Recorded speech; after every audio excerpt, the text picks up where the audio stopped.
Ebanghelyo giaso ni San Mateo. Himayaw ikaw o Ginoo.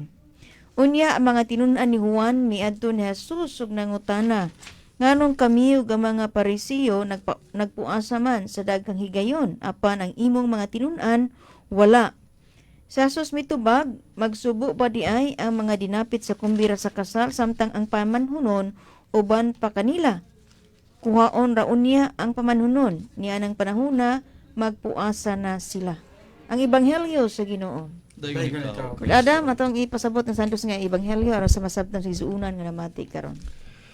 Dahang salamat sa Stereoli ug sakto kay ebanghelyo mga kaigsunan sa dihang atong Ginoong Kristo uban pa sa mga apostoles. Nga ana gayud ang ang mga persecutions sa mga kaigsuunan nga mga Hudiyo ngadto kanila nga mga Hudiyo apan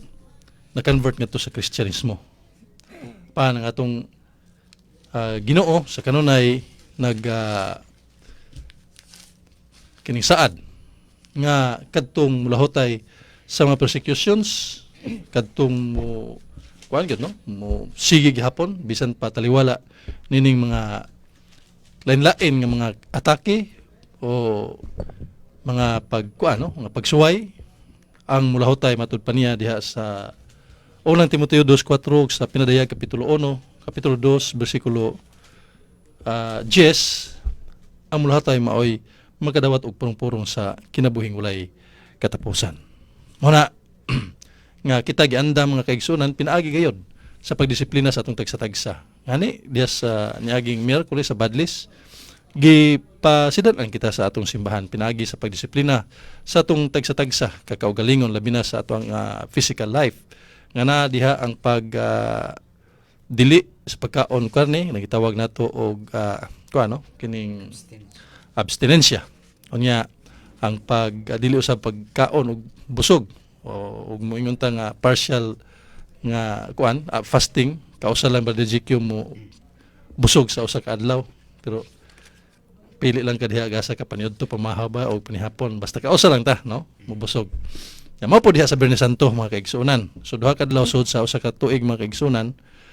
kining abstinensya o ang fasting nya sa pagdili sa kaon karne within sa bracket Brother GQ no matag Biyernes within sa bracket sa Miyerkules sa Badlis hangtod sa Biyernes Santo mga kaigsunan ang simbahan nagdili usab kanato apan kadtong nagmadasigon og nagdebosyon gyud sa dili pagkaon og karne matag Biyernes welcome kayo matud pa sa simbahan matag Biyernes tungod kay kini mao man ang adlaw nga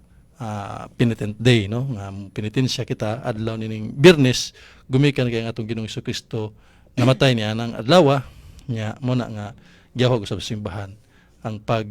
kuan ini no disiplina sa atong tagsa-tagsa kakaugalingon mao na sa atong ebanghelyo sa mga kaigsunan nga gisgutan diha nga adunay pag-abstinensya o adunay pagdili aron pagdisiplina sa ato ang physical kay kini gud atong physical Brother GQ imong paumhan og imong paumhan mo kuan gyud no mupili gyud niya ng mga kining pagkasala kay lagi matud pa kining gitawag og concupiscence paghilig sa sala mao gyoy na mao gyoy na nato napanunod nato diha gyud sa unang pagpakasala sa atong unang ginikanan inta diha na wagtang ang sanctifying grace og nipuli ang kamatayon og kining gitawag og concupiscence meaning paghilig sa pagpakasala mo na nga wa gyoy tawo nga di magkasala gawas laman sa atong Ginoong Kristo nga Diyos nga nagpagkatao of course ang iyang inahan nga mao nahimong inahan sa Diyos nga nagpagkatao iya gi-prepare daan aron dili mas kasa no sa original og sa actual sin kay lagi ang Diyos magpagkatao man diha gyud kaniya mo nang exempted but the rest ana mga kaigsunan kitang tanan magkasasala mo na nga gitudloan ta sa simbahan pinagi sa atong ebanghelyo karon nga dunay pagdisiplina sa atong lawas og labi na sa ato ang kalag.